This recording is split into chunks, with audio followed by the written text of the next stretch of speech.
चला मित्रांनो, आज आपण आरोग्य, आहार व निरोगी मन याविषयी काही गोष्टी जाणून घेऊया. आपल्या आरोग्यासाठी सगळ्यात महत्त्वाचा घटक म्हणजे आहार.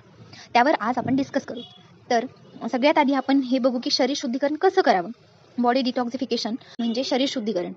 शरीर आणि मन दोन्ही पण शुद्ध असल्यानंतरच आपलं आरोग्य चांगलं राहू शकतं. बॉडी डिटॉक्सिफिकेशनसाठी आपण काही फूड्स आणि ड्रिंक्स घेऊ शकतो. ते घेतल्यानंतर शरीर शुद्धीकरण होते.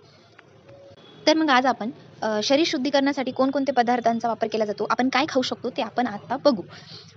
त्यामध्ये काही ड्रिंक्स जसं की green tea, lemon juice, beetroot juice, coconut water, जीरा वॉटर, लिंबू, हळद, मध याचं मिक्सचर करून जे ड्रिंक बनतं, जे ज्यूस बनतो, तो पण आपण बॉडी डिटॉक्सिफिकेशनसाठी घेऊ शकतो. तर हे सगळे ड्रिंक्स आणि ज्यूस आपण घेऊ शकतो. त्यानंतर काही फळं व भाज्या, जसं की काही फळामध्ये सगळ्यात इम्पॉर्टंट ब्रॉकली, कॉलीफ्लॉवर म्हणजे गोबींचे वेगवेगळे प्रकार, फुलगोबी, पत्तागोबी.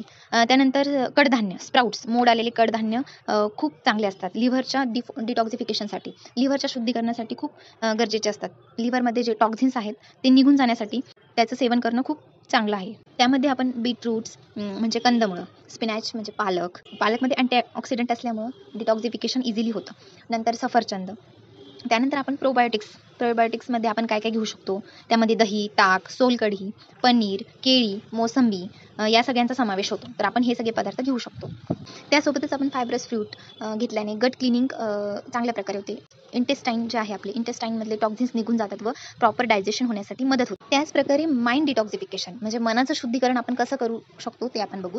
त्यामध्ये आपण काय करू शकतो, त्यासाठी आपण योगा करू शकतो, मेडिटेशन करू शकतो. नंतर आपला जो स्क्रीन टाईम आहे, जो फोन यूज करण्याची वेळ आहे ती लिमिटमध्ये ठेवू शकतो. त्यानंतर एक्सरसाइज खूप इम्पॉर्टंट आहे. एक्सरसाइज केल्यानंतर बॉडी ॲक्टिव्ह राहते व शरीर शुद्धीकरणासाठी मदत होते.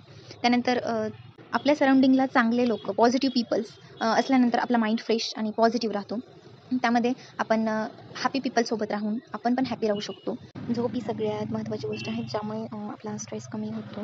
डिस्कनेक्ट फ्रॉम वर्क, आपलं जे रेग्युलरचं वर्क आहे त्यापासून थोडं दूर होऊन काही क्रिएटिव्ह ॲक्टिव्हिटीज केल्यानंतर आपला माइंड पण ॲक्टिव्ह होतो आणि आपल्याला रिफ्रेश फील होतं. या सगळ्या गोष्टी आपल्या माइंड आणि बॉडी दोन्हीच्या डिटॉक्सिफिकेशनसाठी खूप इम्पॉर्टंट आहे.